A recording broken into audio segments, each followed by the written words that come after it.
आप सुन रहे हैं जगत गुरु तत्वदर्शी संत रामपाल जी महाराज द्वारा लिखित पुस्तक जीने की राह का पेज नंबर 85। सत्संग में जाने से बड़ी आपत्ति टल जाती है। परमेश्वर कबीर जी कहते हैं, संत शरण में आने से आई टले बला, जय भाग्य में सूली हो कांटे में टल जाए। भावार्थ, समर्थ कबीर परमेश्वर के कृपा पात्र सच्चे गुरु यानी सतगुरु से दीक्षा लेने वाले भक्त भक्तमती की परमात्मा रक्षा करता है।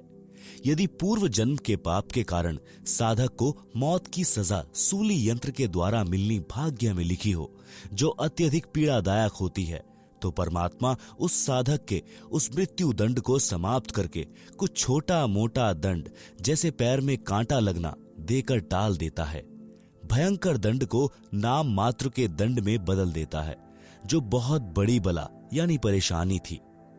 एक गांव में संत का आश्रम था, जो गांव से लगभग 2 किलोमीटर दूर बना था। उस गांव के कई परिवार संत जी के शिष्य थे। संत जी वर्ष में केवल 2 बार उस आश्रम में आते थे। उसके साथ कुछ स्थायी शिष्य भी आते थे। वह संत अपनी मंडली के साथ प्रत्येक बार 2 महीने उस आश्रम में रहता, फिर अन्य आश्रमों में जाता था। संत जी अपने कार्यक्रम के अनुसार 2 महीने के लिए आया हुआ था। उस गांव के भक्तों ने भोजन की व्यवस्था अपने अपने घरों से कर रखी थी। एक परिवार एक दिन का भोजन आश्रम वालों को घर बनाकर लाकर खिलाता था। प्रत्येक भक्त की इच्छा रहती थी कि अपने गुरुजी को उत्तम भोजन, खीर व सब्जी रोटी खिलाए। एक परिवार का भोजन का दिन था। उस दिन दूध खराब हो गया। उस माई का नाम कस्तूरी था। उसी के पड़ोस में एक परिवार था, जिसमें केवल 2 माँ बेटा थे। कारण यह था कि उस बहन रामू के पति की मृत्यु उस समय हो गई जब लड़का 2 वर्ष का था। उस बहन ने एक घटना देखी थी कि उसके परिवार में दूसरे दादसरे की संतान में एक बहू विधवा हो गई थी। एक पुत्र 3 वर्ष का था। उसने अपने देवर से शादी कर ली। देवर भी शादीशुदा यानी मैरिड था। देवर से भी उसको एक पुत्र प्राप्त हो गया। देवर देवरानी उससे मजदूर के समान बर्ताव करते थे। रूखा सूखा झूठा टुकड़ा पहले बेटे तथा माता को देते थे, जिस कारण से लड़के ने बड़ा होने पर आत्महत्या करनी पड़ी। वह भी पागल होकर कहीं चली गई। सब देवर जेठ बुरे नहीं होते। इस घटना को याद करके उस रामो बहन ने जेठ देवर से विवाह नहीं किया, लत्ता नहीं ओढ़ा, अपने बेटे कर्मपाल को पाला पोसा, मेहनत मजदूरी की। कुछ जमीन भी थी, उसी में मेहनत करके गाय भैंस को पालती थी। अपने बेटे को अच्छा घी दूध पिलाती खिलाती थी। विचार करती थी कि बेटा शीघ्र जवान हो जाएगा, इसका विवाह करूंगी, यह अपने कार्य को संभाल लेगा, मैं सुख का जीवन जीऊंगी। परंतु सत्संग बिना ज्ञान नहीं, ज्ञान सद्गुरु देता है। भक्ति बिना जीव सुखी नहीं हो सकता, चाहे कितना ही धनी क्यों ना हो। आप सुन रहे हैं जगत गुरु तत्वदर्शी संत रामपाल जी महाराज द्वारा लिखित पुस्तक जीने की राह का पेज नंबर 86। सिर पर पिता का साया नहीं था। बेटा माँ के लाड़ से बिगड़ता ही है। माँ का स्वभाव अपनी संतान को सर्व संभव सुख देना होता है। कहावत है कि रांड यानी विधवा का बेटा तथा रंडवे यानी विधुर की बेटी बिगड़ती यानी आवारा होती ही है। कारण पिता कार्यवश बेटी की गतिविधि पर ध्यान नहीं रख पाता। माँ बेटे की गतिविधि पर ध्यान नहीं दे पाती। बेटी को तो अपने साथ रखती है, जिस कारण से कर्मपाल नशा करने लगा। माता से झगड़ा करके रुपए या बाजरा ज्वार चना ले जाता, उसे बेचकर नशा करता था। माँ सारा दिन रोती रहती थी कि सोचा क्या था, यह कैसी कर्म गति। आगे से आगे सब उल्टा हो रहा है, जिस चिंता के कारण दुबली पतली हो गई थी। भक्तमती कस्तूरी अपनी पड़ोसन रामू यानी राम प्यारी के घर गई। पहले कुशल मंगल की औपचारिकता करते हुए पूछा कि बेटा क्या कर रहा है, कैसे हो माँ बेटा। यह बात सुनकर बहन रामू रोने लगी और बोली कि बहन कैसे भी नहीं है, लड़का बिगड़ गया है, नशा करता है, कहना नहीं मानता है, झगड़ा करता है, गाली गलौज पर उतर आता है, आपको तो पता है परिवार तथा गांव वालों ने मेरे ऊपर कितना दबाव डाला था जेठ का लत्ता ओढ़ने यानी पति के बड़े भाई से पुनः विवाह करने के लिए। मैंने राजवंती की घटना से डरकर जेठ से विवाह नहीं किया, अपने बेटे को सुखी देखने के लिए। आज इसने उससे भी अधिक दुख दे दिया। मन करता है कि कहीं चली जाऊं या आत्महत्या कर लूं। भक्तमती कस्तूरी ने कहा कि बहन, गलत बात नहीं सोचा करते, बड़ा होकर सुधर जाएगा। आप मर गई तो तेरे को पता है चाचे ताऊ सारी जमीन हड़प लेंगे, लड़के को अधिक नशा कराकर मार डालेंगे। ऐसा विचार न कर। एक काम करो, मेरे साथ सत्संग में चला करो। यहां अकेली के मन में ऐसे विचार आते रहेंगे। सूख कर कांटा हो गई हो। रामो बोली, ना बहन ना, मेरे को तो नगर के लोग वैसे ही शक की नजर से देखते हैं। कोई व्यक्ति किसी कार्यवश घर आ जाता है तो छतों पर चढ़कर एक आंख से देखते हैं। आपके तो सिर पर धनी पति है। मैं सत्संग में चली गई तो जीना हराम कर देंगे, मुझे मरना ही पड़ेगा।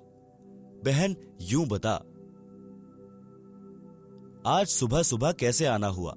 कस्तूरी ने कहा कि बहन, आपको तो पता ही है कि हमारे गुरुजी आश्रम में ठहरे हैं।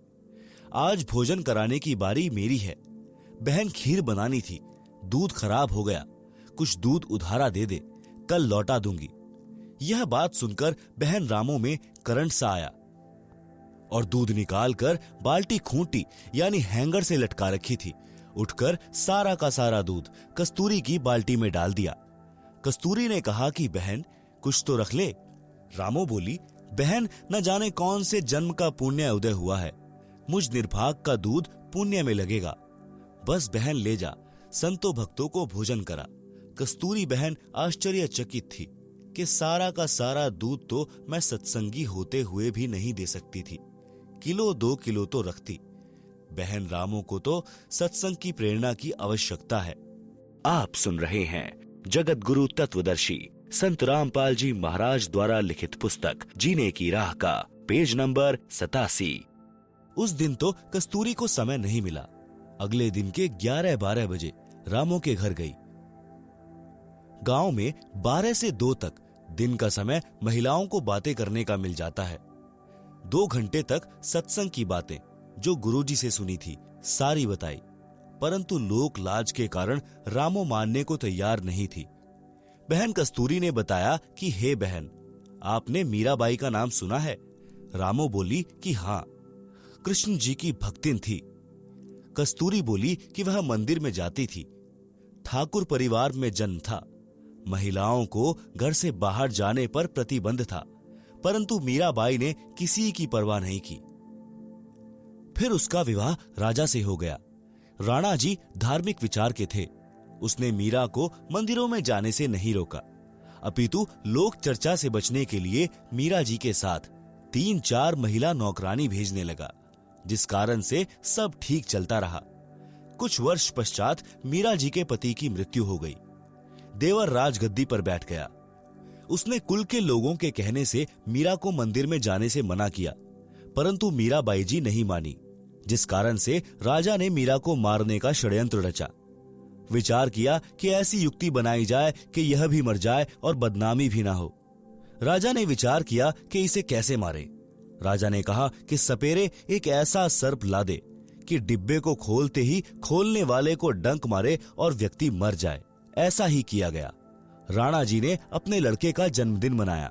उसमें रिश्तेदार तथा अन्य गणमान्य व्यक्ति आमंत्रित किए। राजा ने मीरा जी की बांदी यानी नौकरानी से कहा कि ले, यह बेशकीमती हार है, मेरे बेटे का जन्मदिन है, दूर दूर से रिश्तेदार आए हैं। मीरा को कह दे कि सुंदर कपड़े पहनकर इस हार को गले में पहन ले, नहीं तो रिश्तेदार कहेंगे कि अपनी भाभी जी को अच्छी तरह नहीं रखता। मेरी इज्जत बेइज्जती का सवाल है। बांदी ने उस आभूषण के डिब्बे को मीराबाई को दे दिया और राजा का आदेश सुना दिया।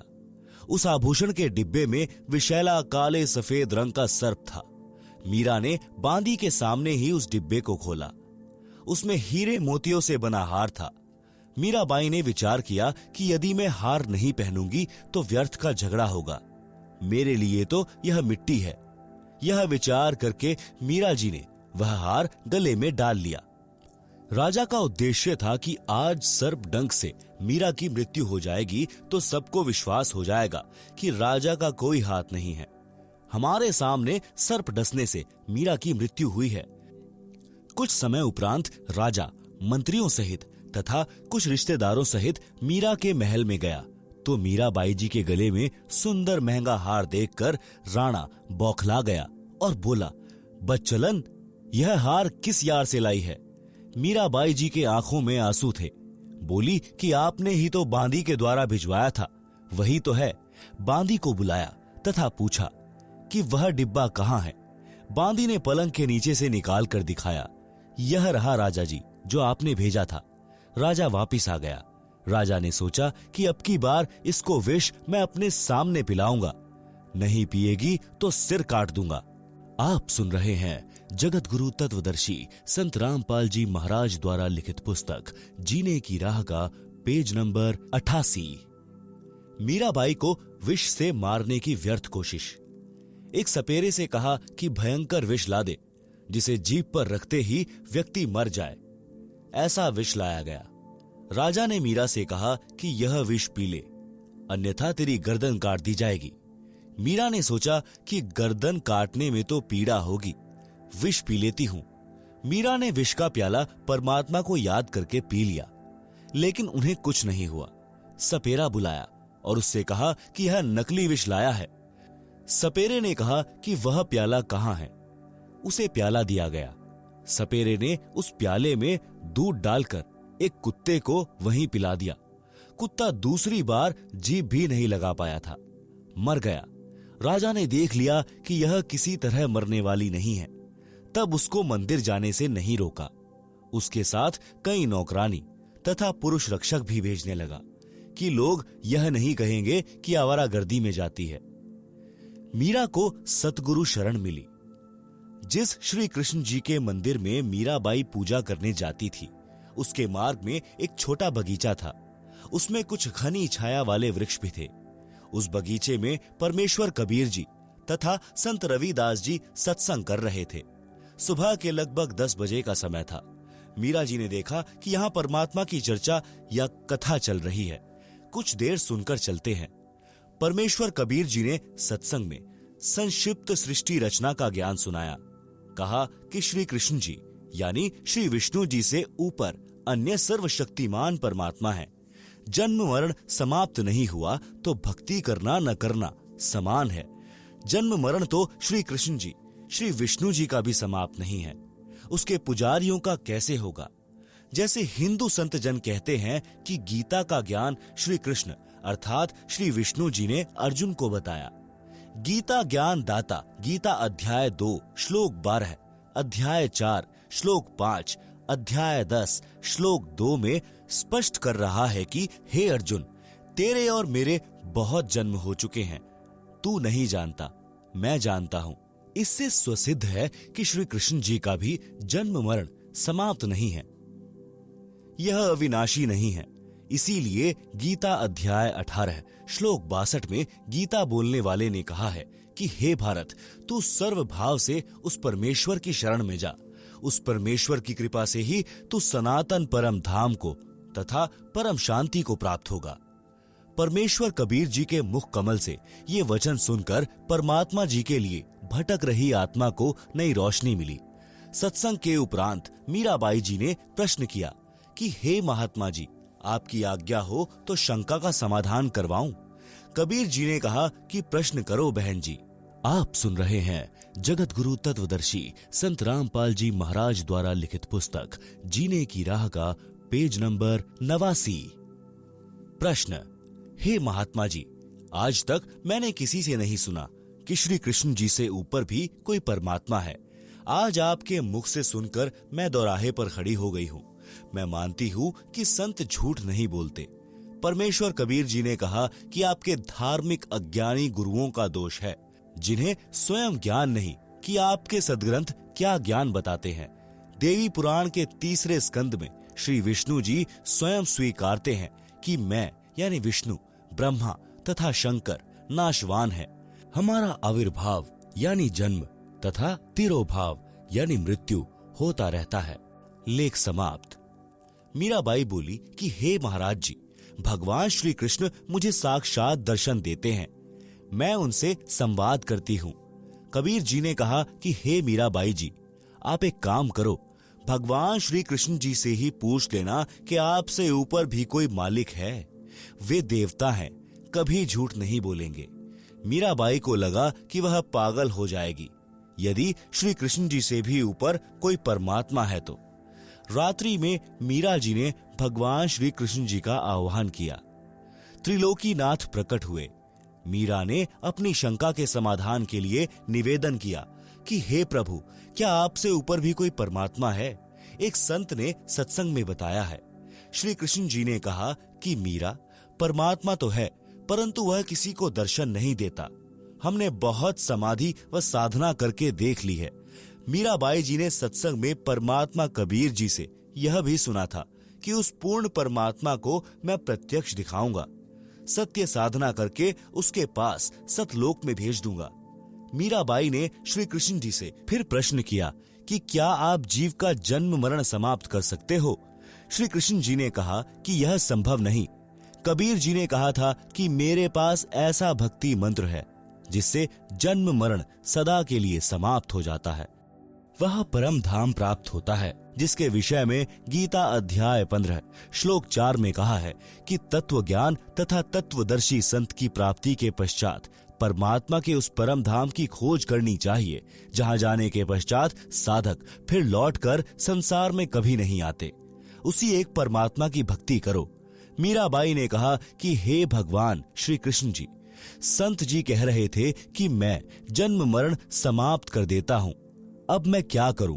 मुझे तो पूर्ण मोक्ष की चाह है। श्री कृष्ण जी बोले कि मीरा, आप उस संत की शरण ग्रहण करो, अपना कल्याण कराओ। मुझे जितना ज्ञान था वह बता दिया। मीरा अगले दिन मंदिर नहीं गई, सीधी संत जी के पास अपनी नौकरानियों के साथ गई तथा दीक्षा लेने की इच्छा व्यक्त की तथा श्री कृष्ण जी से हुई वार्ता भी संत कबीर जी से साझा की। उस समय छुआछूत चरम पर थी। ठाकुर लोग अपने को सर्वोत्तम मानते थे। परमात्मा मान बड़ाई वाले प्राणी को कभी नहीं मिलता। मीराबाई की परीक्षा के लिए कबीर जी ने संत रविदास जी से कहा कि आप मीरा राठौर को प्रथम मंत्र दे दो, यह मेरा आपको आदेश है। संत रविदास जी ने आज्ञा का पालन किया। संत कबीर परमात्मा जी ने मीरा से कहा कि बहन जी, वो बैठे संत जी, उनके पास जाकर दीक्षा ले लें। बहन मीरा जी तुरंत रविदास जी के पास गई और बोली, संत जी, दीक्षा देकर कल्याण करो। संत रविदास जी ने बताया कि बहन जी, मैं चमार जाति से हूँ, आप ठाकुरों की बेटी हो, आपके समाज के लोग आपको बुरा भला कहेंगे, जाति से बाहर कर देंगे। आप विचार कर लें। मीराबाई अधिकारी आत्मा थी, परमात्मा के लिए मर मिटने के लिए सदा तत्पर रहती थी। बोली, संत जी, आप मेरे पिता, मैं आपकी बेटी, मुझे दीक्षा दो, भाड़ में पड़ो समाज। कल को कुतिया बनूंगी तब यह ठाकुर समाज मेरा क्या बचाव करेगा। सत्संग में बड़े गुरुजी यानी कबीर जी ने बताया है कि कुल करनी के कारणे हंसा गया बिगोए, तब कुल क्या कर लेगा जब चार पांव का होए। आप सुन रहे हैं जगत गुरु तत्वदर्शी संत रामपाल जी महाराज द्वारा लिखित पुस्तक जीने की राह का पेज नंबर 90। शब्दार्थ। कबीर परमेश्वर जी सतर्क कर रहे हैं कि हे भक्त यानी स्त्री पुरुष जो कुल परिवार व संसार की शर्म के कारण भक्ति नहीं करते, कहते हैं कि घर परिवार वाले व संसार के व्यक्ति मजाक करेंगे कि नाम दीक्षा लेकर दंडवत प्रणाम करते हो, अन्य देवी देवताओं की पूजा नहीं करते हो, श्राद्ध पिंडदान नहीं करते हो, तुम्हें शर्म आनी चाहिए। उन्होंने अपना मानव जीवन नष्ट कर लिया। भक्ति न करने से जब चार पैर के पशु यानी गधे, कुत्ते, सूअर, बैल आदि बनोगे, तब ये कुल व संसार के व्यक्ति क्या बचाव करेंगे। भक्ति ने बचाव करना था, वह की नहीं, इसलिए भक्ति करो। संत रविदास जी उठकर संत कबीर जी के पास गए और सब बात बताई। परमात्मा बोले कि देर न कर, ले आत्मा को अपने पाले में, उसी समय संत रविदास जी ने बहन मीरा को प्रथम मंत्र केवल 5 नाम दिए। ये 5 नाम शरीर में बने कमलों को खोलने वाले हैं, राधा स्वामी पंथ वाले नहीं हैं, तथा न दामा खेड़ा वाले गद्दी से दिए जाने वाले हैं। उनसे भिन्न मोक्ष में सहयोगी मंत्र हैं। मीराबाई को बताया कि यह इनकी पूजा नहीं है, इनकी साधना है। इनके लोक में रहने के लिए, खाने पीने के लिए जो भक्ति धन चाहिए है वह इन मंत्रों से ही मिलता है। यहाँ का ऋण उतर जाता है, फिर मोक्ष के अधिकारी होते हैं। परमात्मा कबीर जी तथा संत रविदास जी वहां 1 महीना रुके। मीराबाई पहले तो दिन में घर से बाहर जाती थी, फिर रात्रि में भी सत्संग में जाने लगी, क्योंकि सत्संग दिन में कम तथा रात्रि में अधिक होता था। कोई दिन में समय निकाल लेता, कोई रात्रि में। मीरा के देवर राणा जी मीरा को रात्रि में घर से बाहर जाता देखकर जल भुन गए, परंतु मीरा को रोकना तूफान को रोकने के समान था। इसलिए राणा जी ने अपनी मौसी जी यानी मीरा की माता जी को बुलाया और मीरा को समझाने के लिए कहा कि इसने हमारी इज्जत का नाश कर दिया। बेटी माता की बात मान लेती है। मीरा की माता ने मीरा को समझाया। मीरा ने उसका तुरंत उत्तर दिया। शब्द सत्संग में जाना मीरा छोड़ दे, आए म्हारी लोग करें तकरार। सत्संग में जाना मेरा ना छूटे री, चाहे जल के मरो संसार। थारे सत्संग के राहे में आहे वहां पे रहते हैं काले नाग, कोए कोए नाग तने डस लेवे। जब गुरु म्हारे मेहर करें री, अरी वह तो सर्प गंडेवे बन जावे। थारे सत्संग के राहे में आहे वहां पे रहते हैं बबरी शेर, कोए कोए शेर तने खा लेवे। जब गुरुआ की मेहर फिरे री, आरी व तो शेरों के गीदड़ बन जावे। थारे सत्संग के बीच में आए वहां पे रहते हैं साधु संत, कोए कोए संत तने ले रमे। तेरे री मन में माता पाप है री, संत मेरे माँ बाप है री। आरी ये तो कर देंगे बेड़ा पार, वो तो जात चमार है, इसमें मारी हार है। तेरे री लेखे माता चमार है री, मेरा सिरजनहार है री। आरी वे तो मीरा के गुरु रविदास। आप सुन रहे हैं जगत गुरु तत्वदर्शी संत रामपाल जी महाराज द्वारा लिखित पुस्तक जीने की राह का पेज नंबर 91। शब्दार्थ। मीराबाई की माता ने कहा कि हे मीरा, तू सत्संग में जाना बंद कर दे। संसार के व्यक्ति हमारे विषय में गलत बातें करते हैं। मीरा ने कहा कि हे माता, मैं सत्संग में जाना बंद नहीं करूंगी। संसार भले ही ईर्ष्या की आग में जलकर मर जाए। माता ने मीरा को भय कराने के लिए बताया कि जिस रास्ते से तू रात्रि में सत्संग सुनने के लिए जाती है, उस रास्ते में सर्प तथा सिंह रहते हैं, वे तुझे मार देंगे। मीरा ने उत्तर दिया कि मेरे गुरुजी इतने समर्थ हैं, वे कृपा करेंगे तो सिंह तो गीदड़ की तरह व्यवहार करेंगे और सर्प ऐसे निष्क्रिय हो जाएंगे जैसे गंडेवे प्राणी होते हैं। जो सर्प जैसे आकार के होते हैं, परंतु 6 या 8 इंच के लंबे और आधा इंच गोलाई के मोटे होते हैं, वे डसते नहीं। मीरा की माता ने फिर कहा कि सत्संग सुनने वाले स्थान पर कुछ युवा भक्त पुरुष भी रहते हैं, कोई तेरे को कहीं ले जाएगा और गलत कार्य करेगा। मीरा ने उत्तर दिया कि हे माता, आपके मन में दोष है, इसीलिए आपके मन में ऐसे विचार आए हैं। हे माता, वे संत व भक्त तो मेरे माता पिता के समान हैं, वे ऐसा गलत कार्य नहीं करते। मीरा की माता ने छुआछूत के कारण मीरा को रोकना चाहा।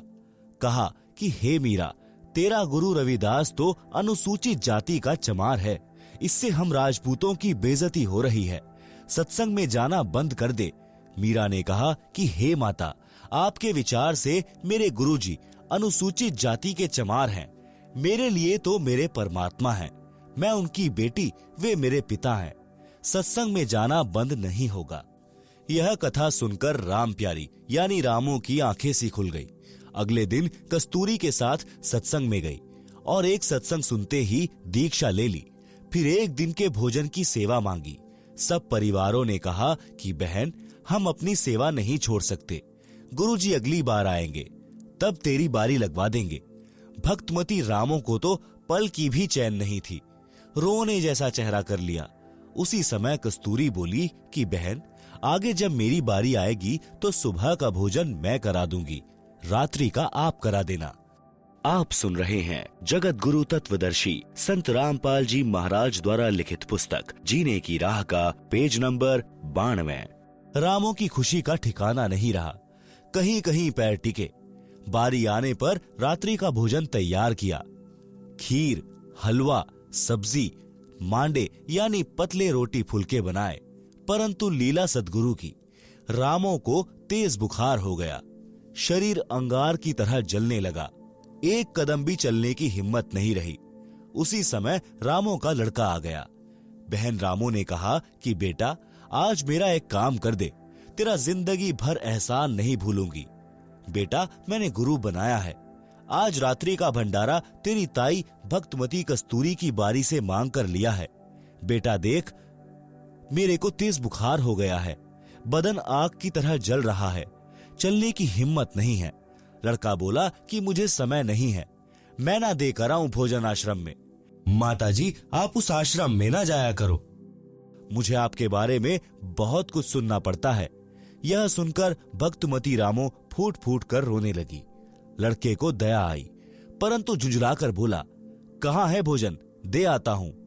रामो बहन तुरंत उठी और सब भोजन दे दिया।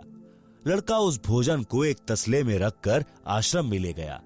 रामो गुरुजी से बार बार निवेदन करती थी कि गुरुजी, लड़का नशा करता है, घर की ठौर बिटोड़ा कर रखा है, बात नहीं मानता, उसको भी शरण में ले लो महाराज। अगले दिन लड़के को आश्रम में देखकर अन्य भक्त तथा भक्तमती कहने लगे कि गुरुजी ने सुन ली रामो दुखिया की, बेटा स्वयं भोजन लेकर आ गया। गुरुजी को पता चला तो हर्ष हुआ कि बेटी रामो बस की। सुन ली भगवान ने। लड़का बोला, महाराज जी, मेरी माता जी को ज्वर हो गया है, मैं भेजा हूं, भोजन करो। संत जी भोजन के लिए बैठ गए और सोचा, लड़का पहली बार आया है, कुछ ज्ञान सुना दूं। संत जी ने कहना शुरू किया कि बेटा, माता पिता की सेवा करनी चाहिए, उनकी आज्ञा का पालन करना चाहिए, मोक्ष के लिए गुरु बनाकर सत्य भक्ति करनी चाहिए। नशे ने तो बड़े बड़े घर उजाड़ दिए। लड़का तो जला भुना बैठा था, उसे तो पल पल की देरी महसूस हो रही थी, क्योंकि उस रात्रि में उसने अपने साथी चोरों के साथ राजा के घर में चोरी करने जाना था। रात्रि के 12 बजे से बाहर मंदिर में इकट्ठा होकर चोरी करने जाना था। उनकी कल्पना थी कि रानियों के महंगे महंगे हार होते हैं, वे चुरा कर लाएंगे, माला माल हो जाएंगे। इसलिए लड़का संत जी से बोला कि बाबा जी, जल्दी भोजन खा लें, मुझे शिक्षा की आवश्यकता नहीं है। संत जी को अच्छा सा नहीं लगा। मन में विचार किया कि रामो वास्तव में दुखी है इस शैतान से। खाना खाते ही बिना बर्तन धोए बर्तन उठाकर चल पड़ा नगर की ओर। आधे रास्ते से अधिक तय करने के पश्चात उसके पैर में मोटी शूल यानी कीकर का कांटा लग गई। पैर में बहुत पीड़ा हुई, चलने में भी कठिनाई हुई। जैसे तैसे घर आया। आंगन में बर्तन पटक कर लगा अपनी माता को उल्हाने देने। आज ही तेरे गुरुजी के दर्शन किए, आज ही मेरे भाग फूट गए, मेरे पैर में कांटा लग गया, मैं चलने लायक भी नहीं रहा।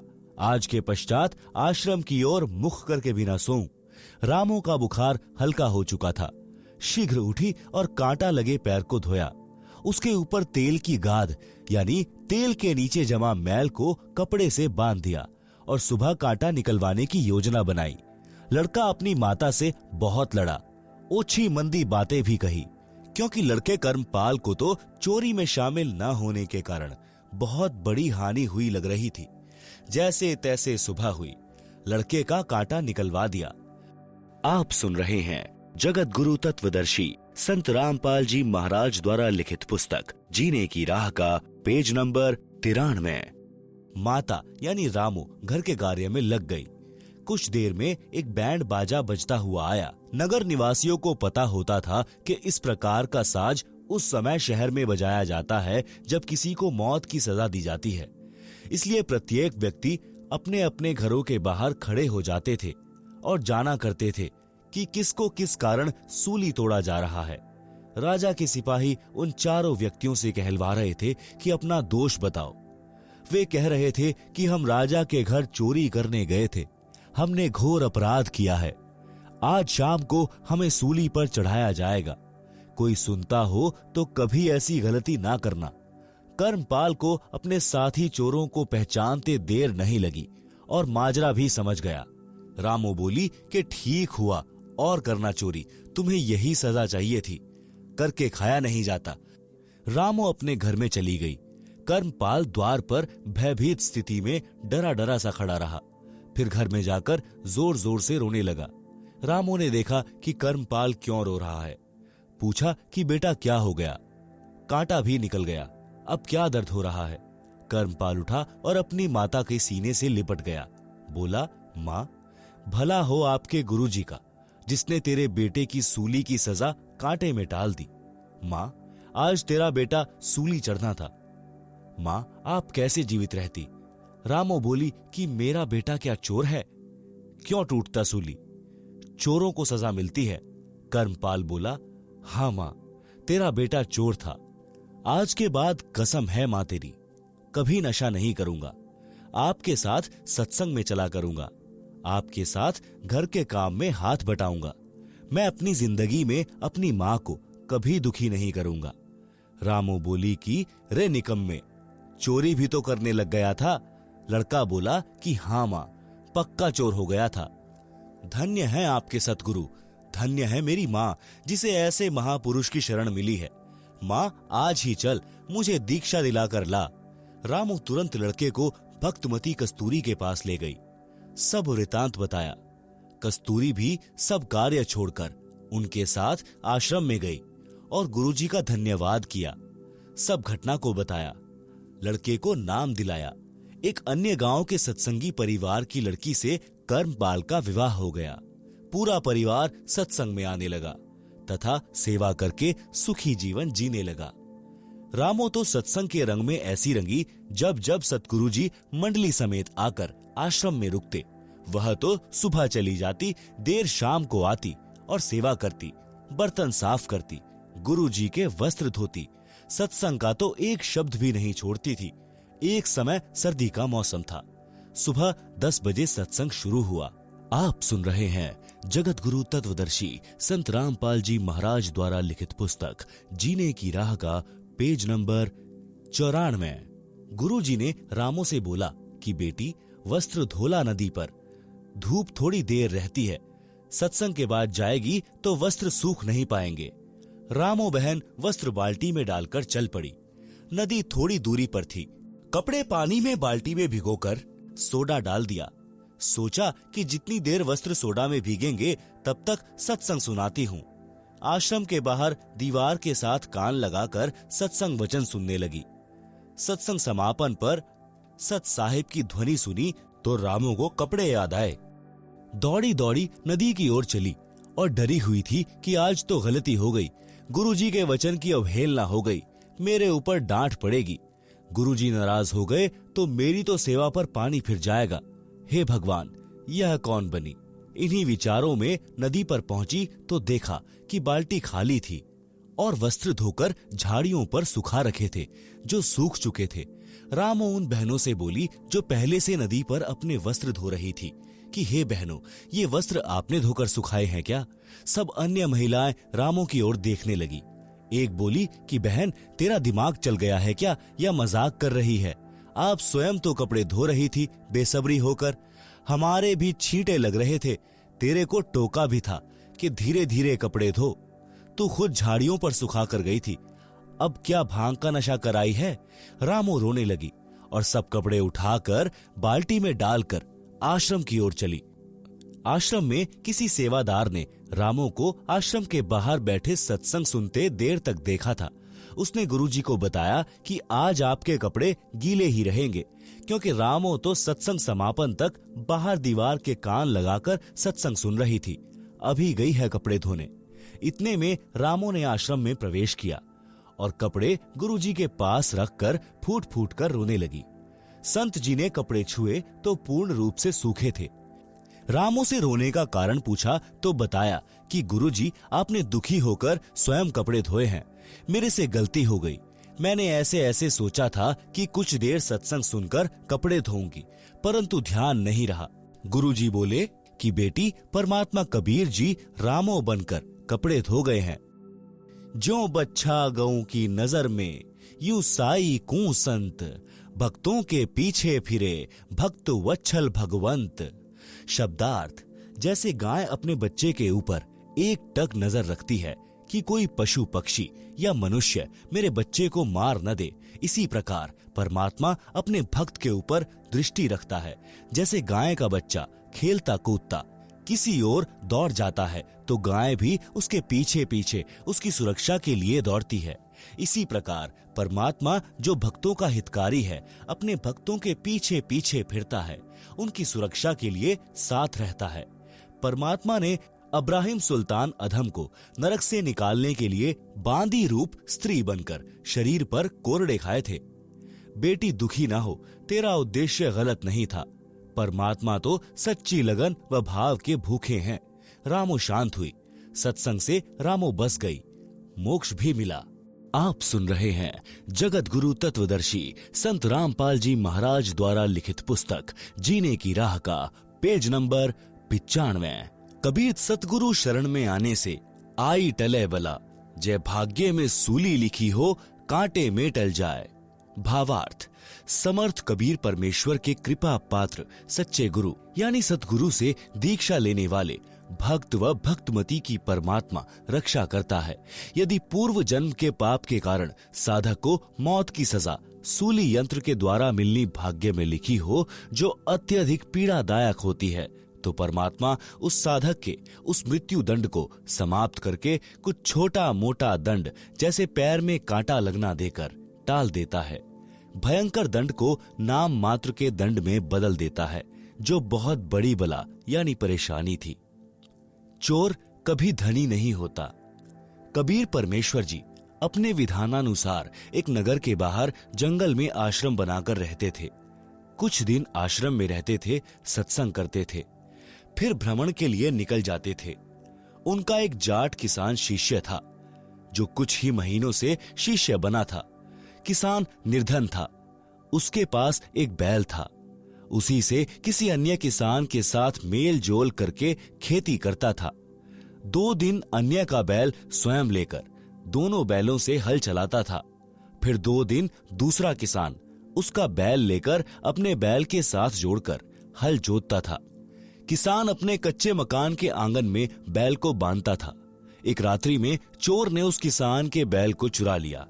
किसान ने देखा कि बैल चोरी हो गया तो सुबह वह आश्रम में गया। गुरुदेव जी से अपना दुख साझा किया। गुरुदेव जी ने कहा कि बेटा, विश्वास रख परमात्मा पर, दान धर्म भक्ति करता रहे। आपको परमात्मा 2 बैल देगा। जो चुरा कर ले गया है वह पाप का भागी बना है। परमेश्वर की कृपा से बारिश अच्छी हुई। किसान भक्त की फसल चौगुनी हुई। भक्त किसान ने 2 बैल मोल लिए और उनको अच्छी खुराक खिलाई। बैल खागड़ो यानी सांडो जैसे ताकतवर हो गए। गांव में उसके बैलों की चर्चा होती थी। 1 वर्ष पश्चात वही चोर उसी क्षेत्र में चोरी करने आया। कहीं दाव नहीं लगा। उसने विचार किया कि जिसका बैल चुराया था उसके घर देखता हूं, हो सकता है कोई बैल ले आया हो। देखा तो 2 बैल खागड़ों जैसे बंधे थे। चोर ने दोनों चुरा लिए। किसान जागा तो बैल चोरी हो चुके थे। गुरुजी से बताया तो गुरुजी ने कहा कि बेटा, तेरे घर 4 बैल देगा भगवान। चोर कभी सेठ नहीं हो सकता। पाप पाप इकट्ठे करता है। रजा परमात्मा की, आशीर्वाद गुरुदेव का। बारिश ने किसानों की मौज कर दी। भक्त किसान के पास जमीन पर्याप्त थी, परंतु बारिश के अभाव से खेती थोड़े क्षेत्र में करता था। बारिश अच्छी हो गई। 2 बैल मोल लिए, 2 कर्जे पर लिए। खेती अधिक जमीन में की। 1 नौकर हाली रखा। 1 वर्ष में सब कर्ज भी उतर गया। बैल 4 हो गए। खागड़ों जैसे मोटे मोटे तगड़े तगड़े। मकान भी पक्का बना लिया।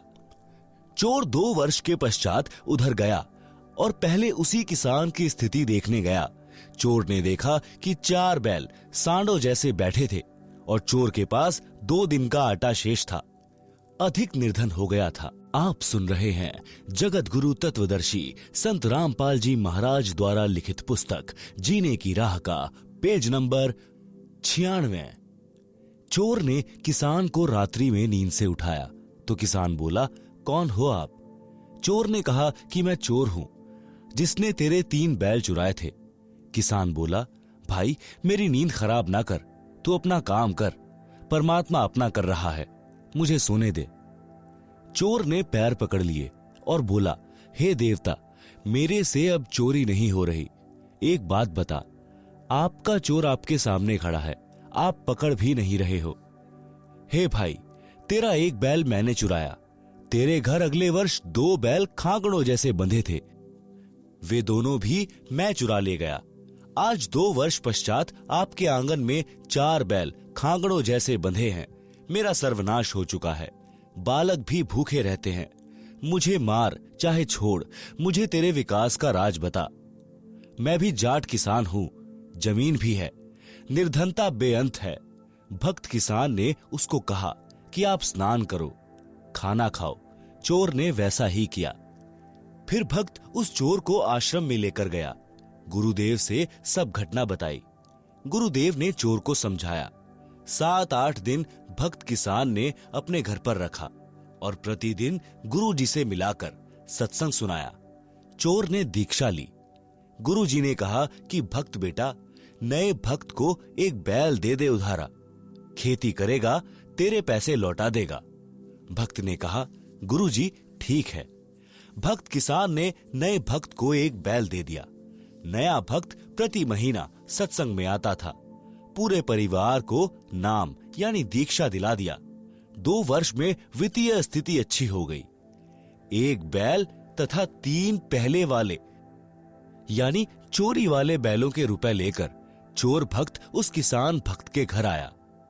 उसके बच्चे भी साथ थे। किसान भक्त से उस चोर भक्त ने सब पैसे देकर कहा कि मुझे क्षमा करना, आपका उपकार मेरी 7 पीढ़ी भी नहीं उतार पाएगी। पुराना भक्त बोला कि हे भाई, यह सब गुरुदेव जी की कृपा है, उनका वचन फला है। आप यह सब रुपए गुरु जी को दान रूप में दो। मेरे को तो उन्होंने पहले ही कई गुना बैलों की पूंजी दे दी थी, मेरे काम की नहीं।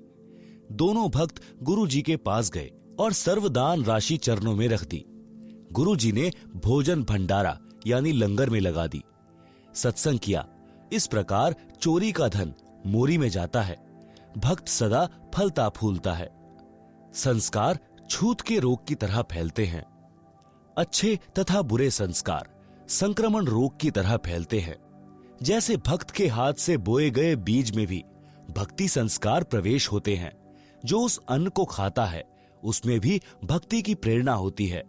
यदि कोई नशा करने वाला तथा किसी प्रकार के अन्य विचारों को मन में मंथन करता हुआ हाली बीज बोता है तो उस बीज में भी उसके विचार प्रवेश होते हैं जो उस अन्न को खाने वाले को प्रभावित करते हैं। उदाहरण, एक बहन ने गुरु दीक्षा ले रखी थी। उसके घर पर गुरुजी आए तथा साथ में एक शिष्य भी था।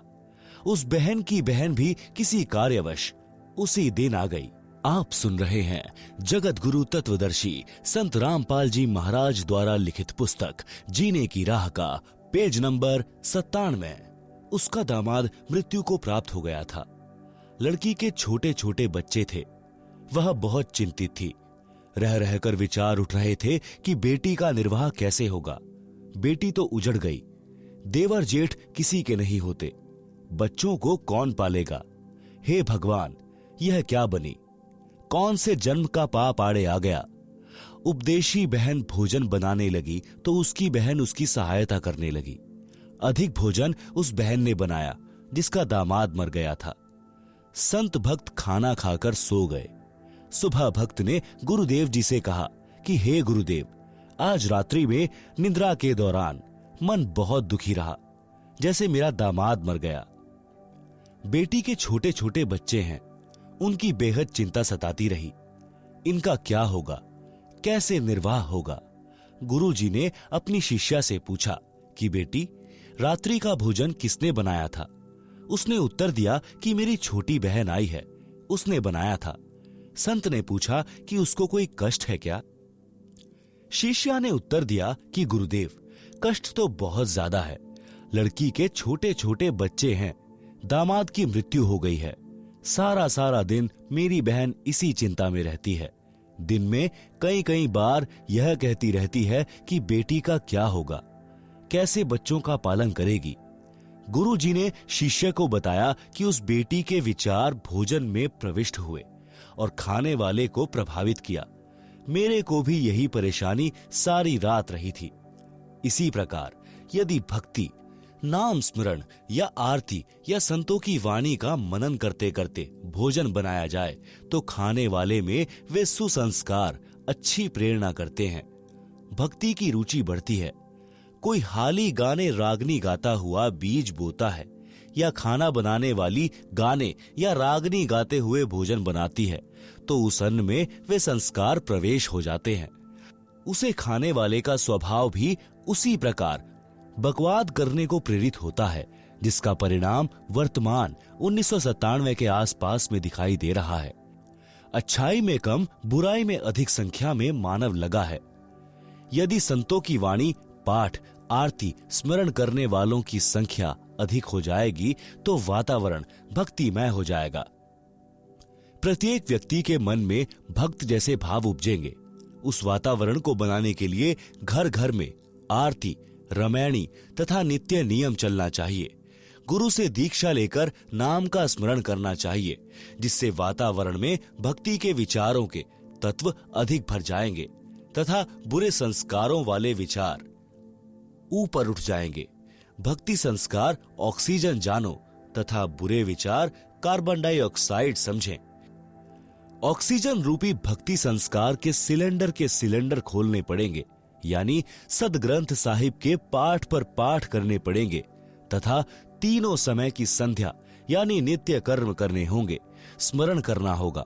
भक्ति करने वालों की संख्या बढ़ेगी तो भक्ति के विचार भी पृथ्वी पर अधिक फैलेंगे, जिनसे प्रत्येक के मन में शांति का आभास होगा। सत्संग करने किसी के घर जाते थे तो पहले दिन तो हमारा भी मन अशांत सा हो जाता था। फिर प्रत्येक भक्त अपनी अपनी रामायणी, सुबह के नित्य नियम, शाम की आरती तथा स्मरण करते। फिर सत्संग सुनाता। तब उस घर से बुरे विचार यानी कुसंस्कार निकल जाते। सुसंस्कारों की अधिकता होने से मन शांत होता। जब हम सत्संग या पाठ करके अगले गांव जाने लगते थे तो पूरा परिवार रोने लग जाता था। उनको इतनी शांति संत व भक्तों के संग में मिलती थी। उन संस्कारों का प्रभाव महीनों रहता है। यदि नाम लेकर प्रतिदिन की तीनों संध्या व स्मरण परिवार के लोग करने लग जाएं तो वह शांति सदा बनी रहती है। जो बीड़ी हुक्का में तमाकू यानी तंबाकू पीता है और वह बीज बोता है तो उस अन्न में भी तमाकू की वासना यानी सूक्ष्म तत्व प्रवेश कर जाते हैं। उस अन्न को खाने वाले में भी तमाकू सेवन करने की प्रेरणा बन जाती है, जिस कारण से नशा तेजी से युवाओं में बढ़ रहा है। जब तक बच्चे हैं तब तक तो पिता, चाचा, ताऊ, दादाजी के डर से तंबाकू सेवन नहीं करते, परंतु युवा होते ही वे संस्कार प्रबल हो जाते हैं और नशे की आदत शीघ्र पड़ जाती है। मेरा उद्देश्य है कि मानव समाज से नशा तथा अन्य सर्व बुराई जड़ से समाप्त करके धरती पर स्वर्ग बनाऊं। परमात्मा कबीर जी का कहा वचन साकार हुआ देखना चाहता हूं। उन्हीं की प्रेरणा व शक्ति से यह अनमोल कार्य सफल हो सकता है। यह दास तथा मेरे अनुयायी सच्ची नीयत से इस मिशन की सफलता के लिए प्रयत्नशील हैं। सफलता की पूरी आशा है। आप सुन रहे हैं जगत गुरु तत्वदर्शी संत रामपाल जी महाराज द्वारा लिखित पुस्तक जीने की राह का पेज नंबर 98। सांसारिक ची चू में ही भक्ति करनी पड़ेगी। एक थानेदार घोड़ी पर सवार होकर अपने क्षेत्र में किसी कार्यवश जा रहा था। ज्येष्ठ यानी जून का महीना, दिन के 1 बजे की गर्मी। हरियाणा प्रांत। एक किसान रहट से फसल की सिंचाई कर रहा था। बैलों द्वारा कोल्हू की तरह रहट को चलाया जाता था। बाल्टियों की लड़ी यानी चैन जो पुली यानी चक्री के ऊपर चलती थी, जिससे कुएं से पानी निकलकर खेत में जाने वाली नाली में गिरता था। रहट के चलने से जोर जोर की ची चू की आवाज हो रही थी। दरोगा तथा घोड़ी दोनों प्यास से व्याकुल थे। थानेदार ने पानी पीने तथा घोड़ी को पिलाने के लिए रहट की ओर प्रस्थान किया। रहट से हो रही जोर जोर की ची चू की आवाज से घोड़ी फड़क यानी डर कर दूर भाग गई। थानेदार ने किसान से कहा कि इस ची चू को बंद कर। किसान ने बैलों को रोक दिया। रहट चलना बंद हो गया। कुएं से पानी निकलना बंद हो गया। जो पानी पहले निकला था उसे जमीन ने अपने अंदर समा लिया। दरोगा घोड़ी को निकट लाया तो देखा कि नाली में पानी नहीं था। दरोगा ने कहा कि हे किसान, पानी निकाल। किसान ने बैल चला दिए। रहट से ची चू की आवाज और पानी दोनों चलने लगे। घोड़ी फिर फड़क गई और 1 एकड़ यानी 200 फुट की दूर पर जाकर रुकी। दरोगा ऊपर बैठा था। दरोगा ने फिर कहा कि किसान, शोर बंद कर। किसान ने बैल रोक दिए। पानी नाली से जमीन में जाते ही समाप्त था। घोड़ी को निकट लाया। पानी नहीं मिला तो फिर पानी निकालने का आदेश दिया। रहट चलते ही घोड़ी दौड़ गई। किसान ने कहा कि दरोगा जी, इस रहट की ची चू में ही पानी पीना पड़ेगा, नहीं तो दोनों मरोगे। दरोगा घोड़ी से उतरा। लगाम पकड़कर धीरे धीरे घोड़ी को निकट लाया। चलते रहट में ही दोनों ने पानी पिया और जीवन रक्षा की। इसलिए सांसारिक कार्यों को करते करते ही भक्ति, दान, धर्म स्मरण करना पड़ेगा। अवश्य कीजिए। आप सुन रहे हैं जगत गुरु तत्वदर्शी संत रामपाल जी महाराज द्वारा लिखित पुस्तक जीने की राह का पेज नंबर 99। अब भक्ति से क्या होगा? आयु तो थोड़ी सी शेष है। जिला जींद में गांव मनोरपुर में भक्त राम कुमार जी के घर 3 दिन का पाठ तथा सत्संग हो रहा था। गांव में पुरुष सत्संग को पाखंड मानते हैं, क्योंकि पुराने जमाने में सत्संग का आयोजन वृद्ध स्त्रियां करती थी। रात्रि में सत्संग करती थी।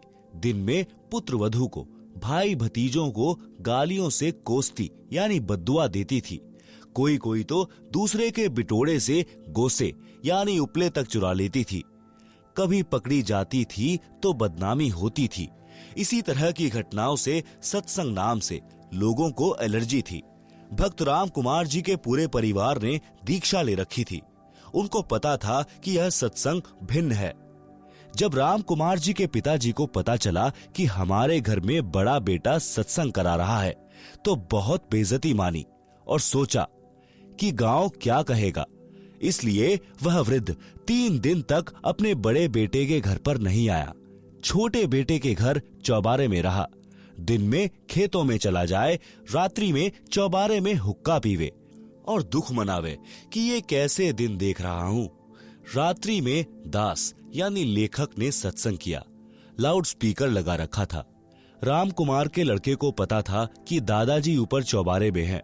उसने एक स्पीकर का मुख दादाजी के चौबारे की ओर कर दिया। सत्संग का वचन सुनना वृद्ध की मजबूरी बन गई। 2 दिन सत्संग सुनकर वृद्ध तीसरे दिन पाठ के भोग पर राजकुमार जी के घर आ गया। राजकुमार जी की पत्नी ने बताया कि मैंने सोचा था कि बूढ़ा बात बिगाड़ने आया है, महाराज जी को गलत बोलेगा। पाठ का भोग लगने के पश्चात राजकुमार जी के पिताजी मेरे सामने बैठ गए और कहने लगे, महाराज जी, मैं तो इस सत्संग से घना नाराज था, परंतु 2 दिन आपकी बात सुनी, मेरे को झंझोड़ कर रख दिया। मैंने तो मनुष्य जीवन का पूरा ही नाश कर दिया।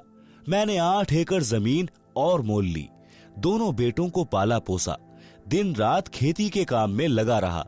आपके विचारों से पता चला कि मैंने तो जीवन नाश कर दिया।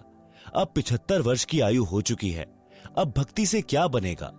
यह बात कहकर वह वृद्ध रोने लगा। हिचकी लग गई। मैंने उसे सांत्वना देते हुए कहा कि आप विश्वास करो, अब भी कुछ नहीं बिगड़ा है। एक उदाहरण तो गुरु जी से इस दास यानी रामपाल दास ने सुना था। बताया कि जैसे कुएं में बाल्टी छूट गई हो और उसकी नेजू यानी रस्सी जो बाल्टी से बांधी जाती है, जिससे बाल्टी द्वारा कुएं से पानी निकाला जाता है। पुराने समय में कुएं लगभग 100-150 फुट गहरे होते थे। भी कुएं में जा रही हो, यदि दौड़कर नेज़ू को पकड़ने की कोशिश करने से नेज़ू की पूंछ यानी अंतिम सिरा भी हाथ में आ जाए तो कुछ भी नहीं गया। बाल्टी भी मिल गई और पानी भी प्राप्त हो गया। यदि यह विचार करें कि बाल्टी तो गई, जाने दे तो मूर्खता है।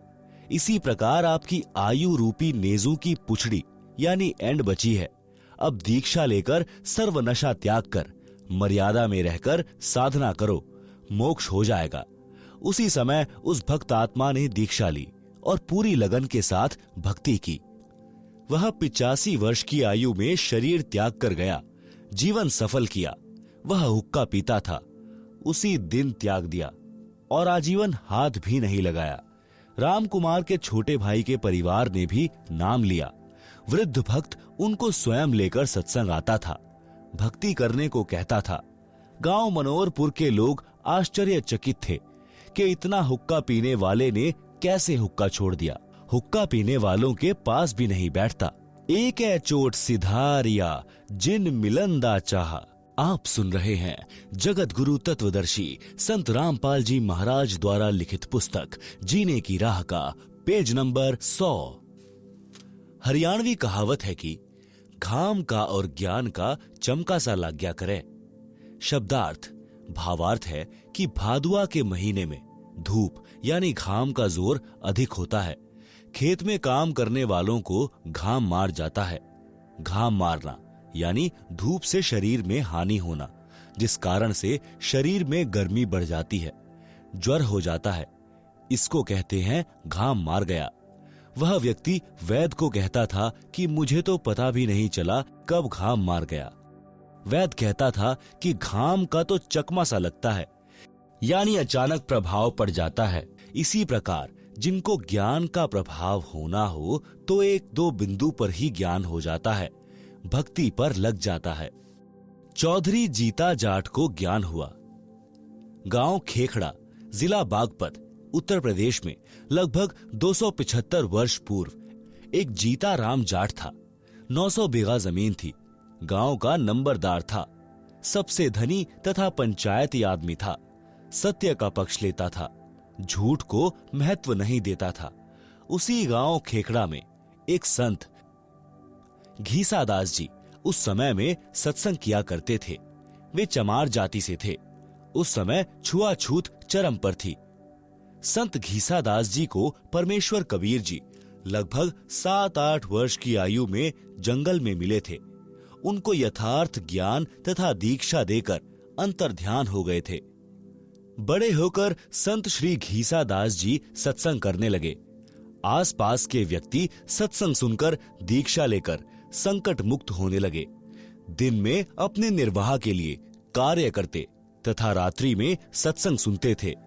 महीने में 2 दिन सत्संग करते थे। रात्रि के सत्संग में स्त्रियां पुरुष दोनों जाते थे। गांव में चर्चा चलने लगी कि रात्रि में स्त्रियों का जाना उचित नहीं है, कुछ भी अप्रिय घटना हो सकती है, इसलिए सत्संग को बंद करा दिया जाए। गांव खेखड़ा की पंचायत हुई। पंचायत में सत्संग बंद कराने का निर्णय लिया गया और यह संदेश स्वयं पंचायत का प्रमुख चौधरी जीताराम जी को कहा गया। चौधरी जीताराम जी संत घीसाराम जी के घर गए। उस दिन सत्संग चल रहा था। आप सुन रहे हैं जगत गुरु तत्वदर्शी संत रामपाल जी महाराज द्वारा लिखित पुस्तक जीने की राह का पेज नंबर 101। गांव की पंचायत के फैसले की चर्चा पूरे गांव में हो चुकी थी। जब चौधरी जीताराम जी पहुंचे तो सत्संग श्रोताओं को लगा कि चौधरी साहब जाट दिमाग के हैं, संत जी से झगड़ा करेंगे। जीताराम जी घर से लाठी लेकर चले थे, जो रास्ते में एक वृक्ष के साथ खड़ी करके आगे चले। विचार आया कि भक्त कोई झगड़ा थोड़े ही करते हैं, अच्छी सभा में लाठी लेकर जाना पंचायती को शोभा नहीं देता। सत्संग चल रहा था।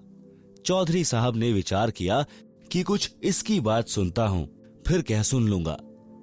सत्संग में वही ज्ञान बताया गया जो आप जी हरलाल जी के प्रकरण में पढ़ाए हैं। चौधरी साहब तो भावुक हो गए। आंखों से आंसुओं की धारा बह चली। उठकर संत घीसा जी के चरणों में सिर रख दिया और कहा कि हे गुरुदेव, मुझ अपराधी को मार चाहे छोड़, गलती बहुत बड़ी कर दी है। मैं तुच्छ जीव सत्संग बंद करने का आदेश लेकर आया हूं। क्षमा करो प्रभु, आप दिल खोलकर सत्संग करो, कोई नहीं रोकेगा। संत घीसा जी ने कहा कि चौधरी साहब, जो काम करने आए थे वह कीजिए। जीता जाट फिर रोने लगा और बोला, क्षमा करो, मुझे दीक्षा दो। चौधरी जीताराम जाट जी भक्त बन गए। स्वयं भी रात्रि में सत्संग सुनने लगा। गांव खेखड़ा के घर घर में चौधरी साहब जीताराम जी की संत घीसाराम जी की शरण में जाने की निंदा होने लगी। कहने लगे, संत घीसाराम सेवड़ा है, जादू जंत्र जानता है, गांव के चौधरी पर तांत्रिक क्रिया करके अपने वश कर लिया है, सम्मोहन जंत्र मंत्र जानता है। चौधरी जीताराम जी के घर वाले, लड़के तथा भाई, चाचा ताऊ सब जीताराम जाट तथा घीसाराम संत के विरोधी हो गए। गांव वाले चौधरी जीताराम से कहने लगे कि चौधरी साहब, बुढ़ापे यानी वृद्धावस्था में आप भी बिगड़ गए। चौधरी जीताराम जी को आध्यात्मिक धाम मार गया था, यानी ज्ञान का प्रबल प्रभाव हो गया था।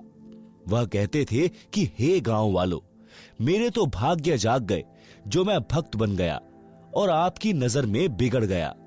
भगवान करे मेरे की ढब यानी तरह तुम सारे बिगड़ जाओ, बिना बिगड़े काम नहीं चलेगा। कुछ दिनों के पश्चात गांव की पंचायत हुई और संत घीसा दास जी तथा भक्त जीताराम जी को गांव छोड़ने का फरमान सुना दिया। दोनों गुरु शिष्य तुरंत गांव छोड़कर दूर स्थान पर एक गांव में सत्संग करके जनता को समझाने लगे। बहुत से व्यक्ति अनुयायी हो गए।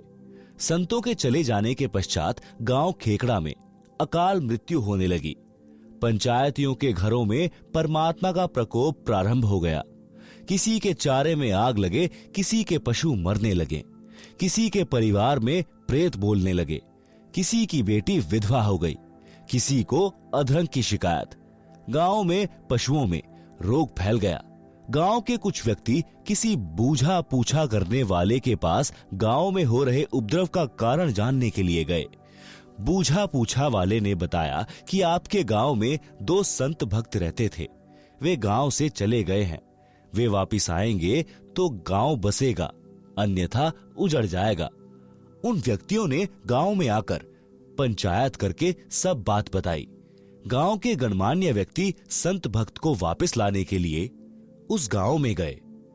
भक्त जीता दास ने गुरुजी घीसा दास जी से कहा कि लगता है गुरुदेव, यहां से भी निकलवाने गांव वाले आ गए हैं, देखो वे आ रहे हैं। संत घीसा दास जी बोले, रख लो चद्दर कंधे पर, चलते बनेंगे। इतने में गांव के चौधरी निकट आ गए और अपने अपने सिर के साफे यानी खंड के संत घीसा व भक्त जीता जी के चरणों में रख दिए। सब लोग बोले, महाराज जी गलती क्षमा करो,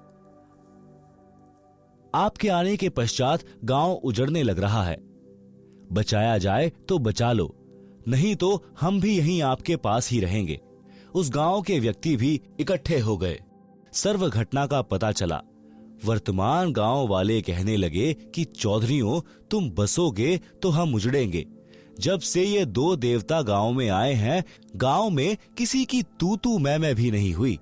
2 बार बारिश हो चुकी है, देखो फसल लहला रही है।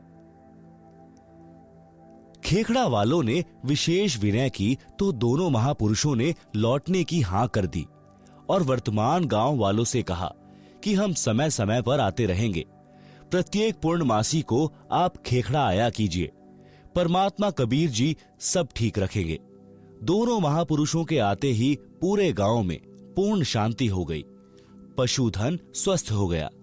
अगले दिन भारी बारिश हो गई। किसान लोग फूले नहीं समा रहे थे। 36 बिरादरी खुश थी। सब उपद्रव बंद हो गए। आज तक उस गांव में संत घीसा दास जी तथा भक्त जीता दास जी के नाम के मेले लगते हैं। संत गरीब दास जी ने कहा है कि जिस मंडल साधु नहीं, नदी नहीं गुंजार, तज हंसा वह देशड़ा जम की मोटी मार।